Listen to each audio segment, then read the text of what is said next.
Eu nunca tive meu nome envolvido em polêmica nenhuma, porque se tem uma coisa que eu prezo muito é pela minha verdade, minha sinceridade, e eu canso de negar um monte de trabalho de marcas que eu não acredito, porque vocês merecem o meu melhor.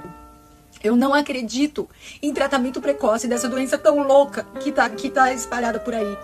Vidas estão indo embora. A gente tá num momento muito sério e eu também estou nesse momento. Porque eu falei, meu Deus, será que estão me interpretando mal? Eu nunca tive essa intenção. Eu não me meto com política. Eu acho que o que fazem com a gente, o que os governantes fazem com a gente é chamar todo mundo de palhaço. Eu nunca me envolvi, quem me segue aqui sabe, porque eu tenho nojo de falar de quem governa o nosso país. Então, assim, não me interpretem mal de coração. Minha intenção mesmo foi de ajudar, de cuidar e de alertar. A gente tá num momento muito feio. Se a gente não se cuidar, se a gente não olhar um pro outro e não cuidar, a gente não tem saída. Então, por favor. Esses mal diagramados, uma matéria especial da agência pública descobriu que o governo federal pagou cachês para que influenciadores digitais defendessem tratamento precoce e outros programas de tapar o sol com a peneira durante a pandemia do novo coronavírus. Apesar do discurso de que a mamata acabou, tudo indica que ela só desapareceu mesmo para os esquerdistas que receberam grana naquele fatídico caso do mensalinho petista do Wellington Dias. E o PT, hein? E o Lula? No lado direito ou isentão da blogosfera, as coisas continuam tranquilas e os cachês sendo pagos em dia. Da verba de 20 milhões que o Ministério da Saúde e a Secretaria de Comunicação reservaram para a campanha Cuidados Precoces Covid-19, 1,3 milhão foi destinado para influenciadores digitais e 86 mil pagou o cachê de 19 ilustres desconhecidos e hiposcelebridades, que é aquela camada da web em que a própria Galãs Feio se encontra, algo como entre o anonimato completo e o sucesso num nicho bastante específico. A ex-BBB, ex-Fazenda, ex-Power Couple, ex-No Limite, ex-De Férias com Ex, ex-Casa dos Artistas e pós-graduada em participação de reality show, Flávia Viana, recebeu nada menos que 11 mil reais para publicar uma foto de máscara e citar a busca por atendimento precoce. Isso mesmo que você ouviu, atendimento. O termo também é utilizado para se referir ao tratamento precoce em documentos do próprio Ministério da Saúde do saudoso Eduardo Pazuello. No entanto, felizmente a loira não se referiu a ivermectina ou inalar fumaça de solda para se tratar de Covid nas redes.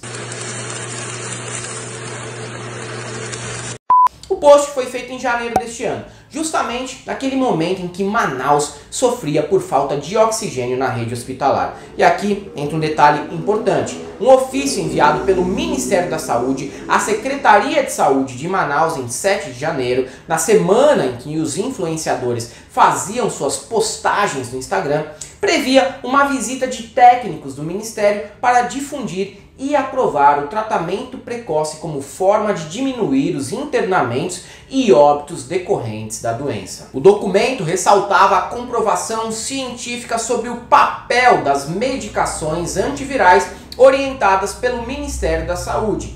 Como o caos se instalou no Amazonas, os técnicos deram uma segurada nessa turnê de desinformação.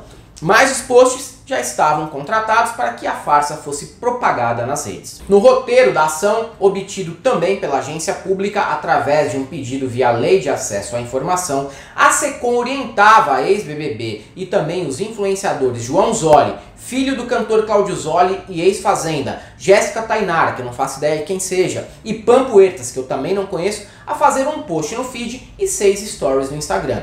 A recomendação era que os seguidores procurassem imediatamente um médico e solicitassem atendimento precoce, o termo usado para mascarar a real intenção da campanha e confundir ainda mais a população. No texto guia, os 4 influenciadores foram orientados a posar de maneiras diferentes, alguns com a máscara no rosto e álcool gel na mão, outros lavando a mão, nenhum nu ou com máscara cobrindo as genitais, que bom.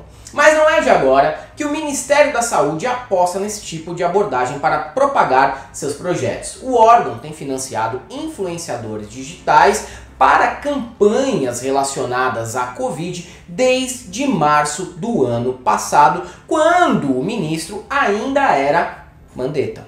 A primeira campanha com essa temática custou R$400 mil para o pagamento de 5 influenciadores digitais. As personalidades de Instagram Vovó de 6 e Vovó Janete, que publicam conteúdo sobre família e bem-estar, receberam cachês de R$3 e R$1.000, respectivamente, assim como os youtubers Nerd Show e professor Paulo Jubilu.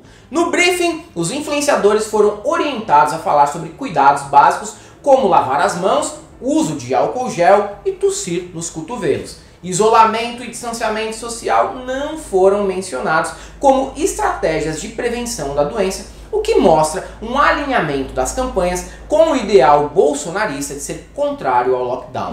No ano passado, a própria Flávia Viana já havia ganhado uma grana pública também, mas ao participar da campanha TeleSUS, que aconteceu em maio de 2020. Naquele período, o passe dela foi um pouquinho mais barato e a esposa do humorista Marcelo Yeye, ex-Pânico, ganhou apenas 10 dos R$500 mil disponíveis. Além dela, a dupla sertaneja Henrique e Diego, que não é Henrique e Juliano, recebeu 3 mil. O youtuber Igão recebeu 6 mil. E Nanda Carol e Camila Loures receberam 5 e 7.500, respectivamente. E esse processo de contratação dos influencers envolve agências licitadas pelo executivo, como Artplan, Calha e NBS, que fazem uma intermediação entre o governo e essas pessoas. As três seguem ganhando licitações anuais do governo desde pelo menos 2017, quando Temer era presidente. Em agosto de 2020, a Secom renovou novamente a licitação das empresas por mais 12 meses. A Artplan, que trabalhava junto com a empresa de marketing